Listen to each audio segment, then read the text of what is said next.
What's up, Ignite? Pastor Hiram here. I had such a great time last night on our YouTube live stream and then on our Zoom calls afterward. I tried to pop into all of your live streams, all of your small groups, and I had a great time saying hi to you guys. We mentioned yesterday that we were going to start doing this devotional on the YouVersion Bible app called Fear Is A Lie, and so I just wanted to take some time and go through it with you guys, just kind of break down what it's talking about, keep you guys engaged, keep you guys connected. And today it talked about the fear of God, and it gave us Proverbs 9:10, which says, "The fear of the Lord is the beginning of wisdom, and knowledge of the Holy One is understanding."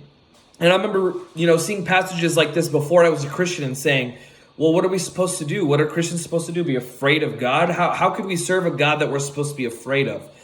And the fear of the Lord is not exactly fear like being afraid of God. We shouldn't be afraid of God. God is approachable. We can approach God with all our requests because of his sacrifice through Jesus Christ. And so I want you guys to think about this. It's not a fear of being afraid of God.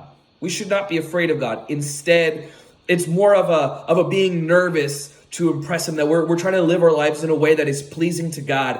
I remember my first date with my now wife, Morgan. I got new shoes for the day. I was wearing a new shirt. I had to make sure my hair was exactly right. I went through all of these things because I wanted her first impression of me to be a good one. I wanted her to look at me and say, yeah, that's it. That's nice. And so, this fear of the Lord isn't exactly being afraid. It's more of this being nervous to impress him, or even just like this being in awe of his grandeur and his majesty and his glory.